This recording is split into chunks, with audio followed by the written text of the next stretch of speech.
Na hujambo mpenzi mtazamaji wa Focus Online Media, hii ni Sport Zone. Mimi ni HM Malika, sauti ya madini, pamoja nami ni Kandolo pamoja na Masas Finance, bila kumsahau Laswai Junior.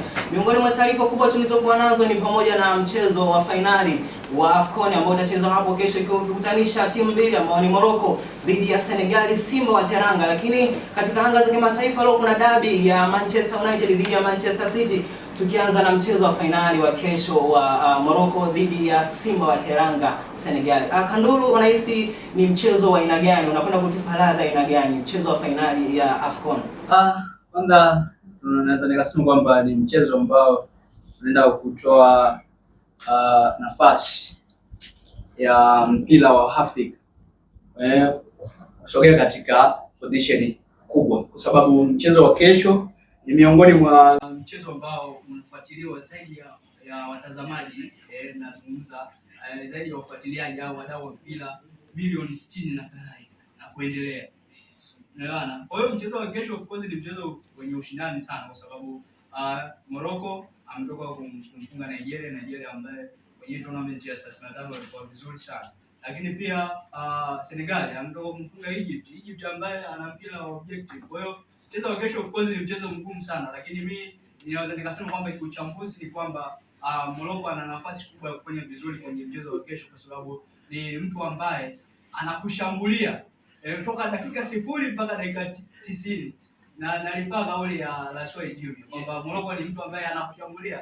Na mpenzi mtazamaji, kumbuke kwamba Alex amefika hapa studio. Kumbuka kuna changamoto za hapa na pale zilikuwa zimetokea, lakini tunashukuru Mungu ameshafika hapa Alex Junior. Lakini tulikuwa kwa Laswai, unahisi finali ya Senegal dhidi ya Morocco ni finali aina gani? Ukiangalia timu zote mbili, ukiangalia profile ya mechi ambazo wamecheza, wamekutana nazo, na mchezo wa kesho unakwenda kuwa ni mchezo aina gani?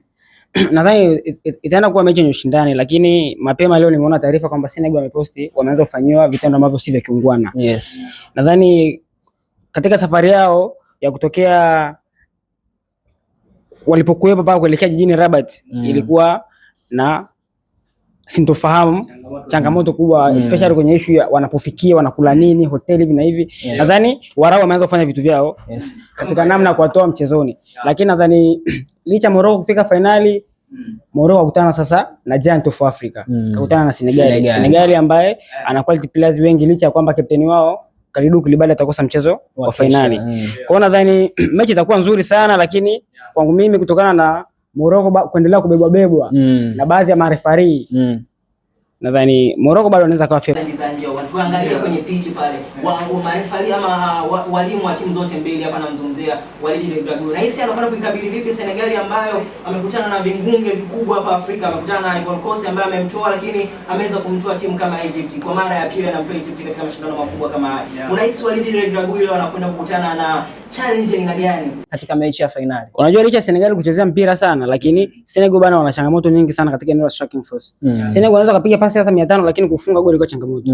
Kama mtu aliangalia mechi ya Senegal na Egypt, nadhani Morocco Egypt alikuwa ana possess mpira zaidi ya 75%, lakini kapata goli dakika 79. Tena uwezo binafsi wa mchezaji, shoot from distance, nje ya box akipata timu yake uongozi. Kwa nadhani ukija sasa kurifaa na issue ya Morocco, Morocco wanashambulia kuanzia mpira unaanza mpaka unaisha na wanakufunga vile vile. Yaani unafungwa na mpira mzuri unapigiwa tu. Amfahamisha mtu kama Mikali pamoja na Nigeria.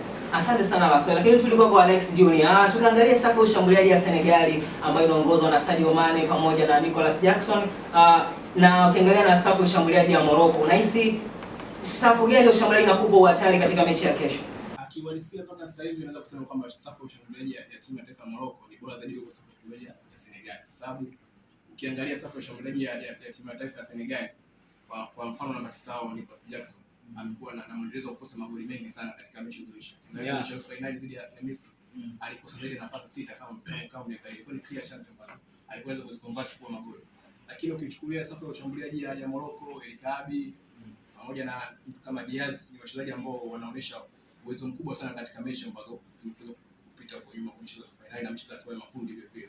Kwa hivyo kwangu mimi ninavyoona kwa mechi inaweza kuipa nafasi kubwa timu ya taifa ya Morocco, kwa sababu wamekuwa na uwezo mkubwa sana wa kumiliki mpira, wanafanya transition zao kutoka safu ya ushambuliaji kuunganisha na safu ya kiungo, vile vile na safu ya ulinzi.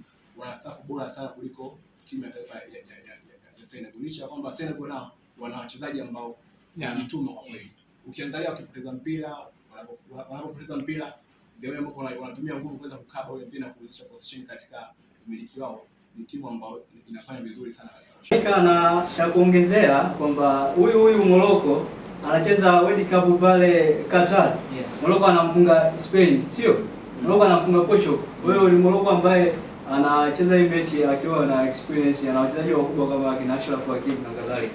Na huyo ni Kandola akimalizia, lakini kumbuka mpenzi mtazamaji, ulikuwa nami HM Alika, sauti ya maadili. Hizo ni taarifa mbalimbali za michezo, ulikuwa nami HM Alika, lakini pamoja nami alikuwa Laswai Junior, Alex Junior, lakini nyuma ya kamera alikuwepo Ismaili pamoja na Zedikio na wengine wote. Kwa niaba ya matangazo haya hatuna la ziada mpaka wakati mwingine.